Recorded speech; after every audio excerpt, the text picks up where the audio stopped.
Viva Voz, com Vera Magalhães.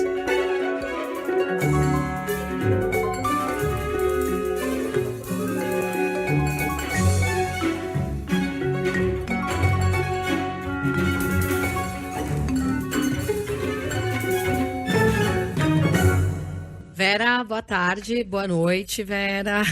Boa noite, Marcela, Guilherme, todo mundo que nos ouve e nos assiste. Boa noite, Vera. Um dia eu ainda decoro, que depois das 6 é boa noite, mas tudo bem. Vamos lá, vamos em frente, que hoje nosso tempo está um pouco mais curto, Vera. Mas eu queria trazer para o nosso ouvinte aqui a informação de que hoje um relatório do Conselho do Controle de Atividades Financeiras, o COAF, mostra que o ex-presidente Jair Bolsonaro recebeu mais de 17 milhões de reais em PIX de janeiro a julho deste ano. O COAF classificou essas movimentações como atípicas e informou que muito provavelmente tem relação com uma campanha de arrecadação, uma vaquinha feita por apoiadores do ex-presidente para pagar algumas multas dele na justiça. Tivemos essa divulgação, né, dos depósitos via PIX apontados pelo COAF na conta dele. E ainda Jair Bolsonaro voltou ao noticiário, como nós já dissemos na abertura do programa de hoje, porque o TSE o multou por gastos no 7 de setembro. Aí vem aquela história, né, Vera? Assim como o PIX, uma hora a conta também chega, né? Conta também chega, esse volume altíssimo de doações via PIX vai ajudar a pagar mais essa multa, Marcela. As multas anteriores diziam respeito ao fato do presidente ter se recusado sistematicamente a usar máscara nas vezes que veio a São Paulo durante a pandemia, e o uso de máscara era obrigatório em eventos do tipo que ele fez. Então ele também se recusou a pagar essas multas, mas agora a Justiça bloqueou recursos da sua conta para que essas multas fossem pagas. E aí alguns parlamentares aliados do presidente fizeram uma campanha por uma vaquinha de doações. O Bolsonaro chegou a fazer referência a isso. O início da campanha foi no início de junho, e no fim de junho ele disse que o volume de doações que havia sido feito já daria para pagar as multas. Ele não entrou em detalhes quanto a esse valor de 17 milhões, e falou que as doações eram algo entre 2 e 22, que é o número do PL, o partido dele. Ou seja, seriam doações simbólicas feitas por milhões de pessoas. De fato, foram muitas transações via PIX, chamou a atenção do COAF o fato de que foram nada menos que 769 mil transações via PIX, mas nem todos os valores foram assim tão irrisórios.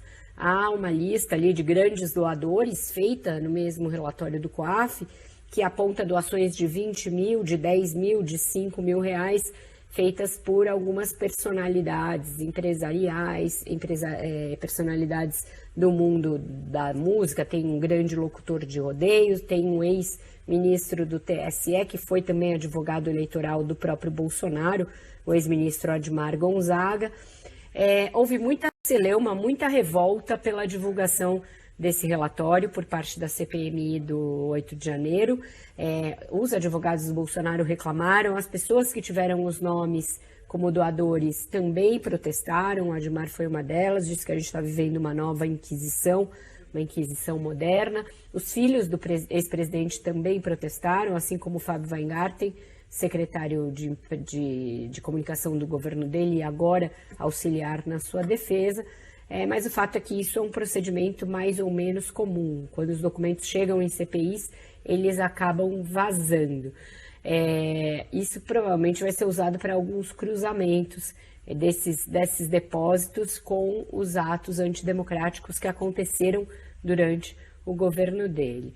E, por fim, a multa do TSE, né, uma multa determinada naquela ação que investiga abuso de poder político e econômico nos atos de 7 de setembro do ano passado, tanto os do Rio de Janeiro quanto os de Brasília. E aí, na sua decisão, o ministro Benedito Gonçalves, que é também o corregedor do TSE, aponta que havia várias pessoas que estavam nesses palanques pagos com dinheiro público que não tinham nada a ver com o governo, como o ex-deputado Daniel Silveira, e que o Bolsonaro não conseguiu comprovar a retirada do ar das peças que mostravam o 7 de setembro, peças de campanha. Então, eram 50 mil pelo fato de ter sido feita uma afronta a uma decisão judicial para retirar essas peças do ar, e mais 5 mil por litigância de má-fé, porque a defesa do Bolsonaro chegou a dizer que as peças estavam fora do ar. Isso tudo vai ter andamento no segundo semestre. Essas sentenças, essas multas ainda não são a sentença. Vai haver vários depoimentos em relação a esse caso e ele ainda pode ser condenado por abuso de poder político e econômico nessas solenidades do 7 de setembro. Ô Vera, mas agora focando aí nessa questão dos valores das transferências mais altas, nesses PIX aí listados agora pelo COAF, esses outros doadores que são mais simbólicos, o que esses dados mostram? Será que pode estar aí algum caminho de investigação, algo nesse sentido?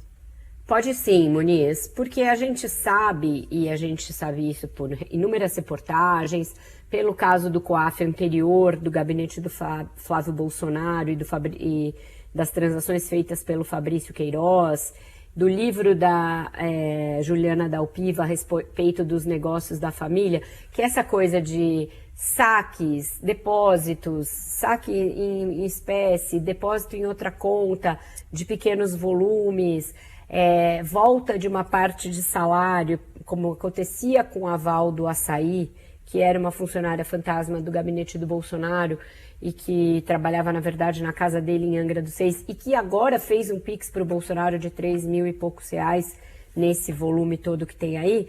Esse é um modus operandi, é um modus operandi para prestadores de serviço, é um modus operandi para apoiadores, de você ficar fazendo grandes saques ali em espécie, né? No caso de saques e depósitos, o Pix é uma nova modalidade, não existia Pix na época das rachadinhas dos gabinetes. Então, a CPI e também o inquérito que corre no TSE, no Supremo, eles vão investigar a correlação entre essas pessoas que estão fazendo depósito via Pix e os atos antidemocráticos e o 7 de setembro, todos esses atos que o Bolsonaro ajudou de alguma maneira a incentivar e a promover. É isso, né, Vera? Bom, vamos falar... Tem a questão também, falando sobre os relatórios do COAF, voltando um pouco para essa questão, que eles podem, de certa forma, Vera, dar uma nova linha de atuação para a CPMI do 8 de janeiro, que estava um pouco sem norte, né? Você mesmo comentou, fez uma coluna sobre esse assunto, falou bastante aqui na CBN. O pessoal estava meio perdido e precisava buscar um novo norte. Será que esses relatórios do COAF podem ajudar nesse novo norte que a CPMI tanto precisa?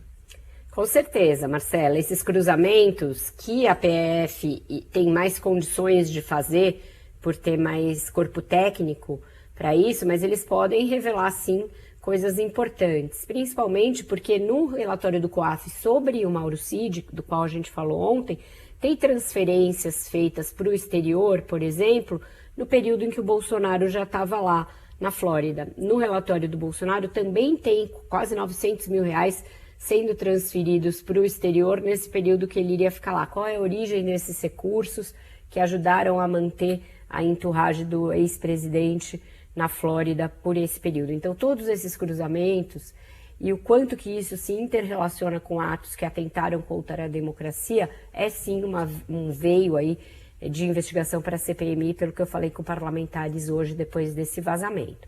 O protesto sobre o vazamento, do ponto de vista da defesa do ex-presidente, é um protesto lícito. Ninguém gosta de ter seus dados, que foram obtidos graças a quebras de sigilo, veiculados dessa maneira. Eles têm razão, do ponto de vista deles, de protestar contra os vazamentos. Mas sim, vai dar uma nova vida para a CPI. Com certeza. Falando agora aí de outro assunto importante, outras notícias importantes do dia, agora na seara da economia, né? Teve aquela decisão da Austin Rating e também da DBRS. Essas duas agências mudaram ali, melhoraram as avaliações econômicas do Brasil, aumentando a nota do nosso país, um movimento que a gente já tinha visto também nos últimos dias por parte da Fitch, né? E a gente até falou das costuras que o Haddad vem fazendo, o ministro da Economia vem fazendo com relação a tudo isso. Lembrando que na semana que vem tem aquela expectativa pela reunião do Copom, que tende a mudar ali a perspectiva da taxa de juros do país. Como que a gente começa a semana que vem, como que a gente entra nessa semana que vem por aí, tendo em vista essas últimas notícias e a expectativa pelo Copom? Era esperado, né, Moniz, que a decisão da Fitch puxasse as outras agências de rating. Então vieram essas duas e dando notas muito parecidas, né? Todas elas nessa coisa de ou BB ou BB+. Então é uma boa notícia para o Brasil, é um sinal de que a ideia de que o Brasil superou uma fase ali de instabilidade econômica e principalmente do ponto de vista fiscal está disseminada entre essas agências que monitoram os países e que analisam a capacidade de cada país de ser bom pagador, de honrar as suas obrigações e principalmente de atrair investimento de maneira responsável.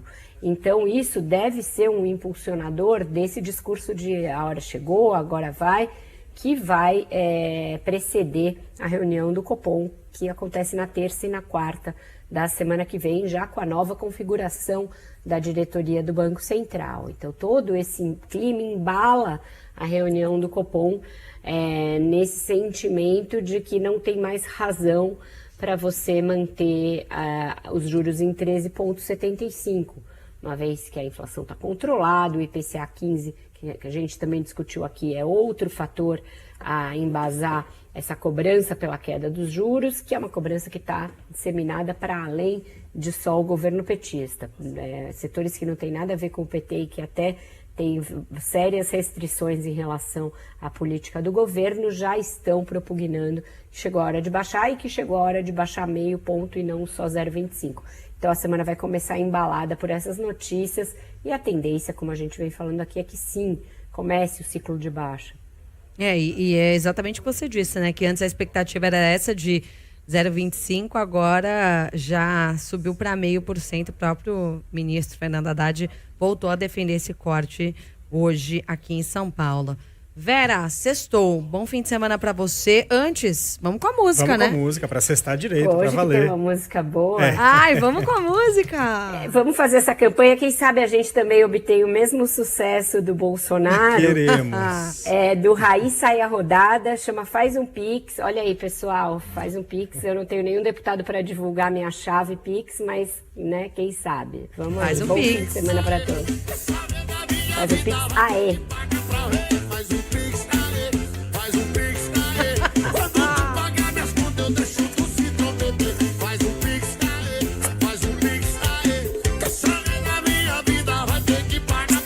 Você. 7 milhões, minha gente, um sucesso do Pix. A nossa ouvinte aqui, ó, a Cláudia Nascimento, disse assim, pô, eu não consigo vender uma rifa de R$5 pros meus amigos. O ex-presidente tá bem de amigo nesse Pix aí, hein? Só um pouquinho disso eu já ficaria feliz. Não é? Faz Eu só Pix. faço Pix Aê. pros outros, pra mim não rola. Exatamente. Mas não pra político, só pra Uber, pra essas coisas. Pois é bom especificar, né? Faz um Valeu, Pix. Vera. Aê. Vera, um beijo pra você, sextou, bom fim de semana, até segunda-feira. Até segunda, gente. Tchau, tchau. Beijo, até.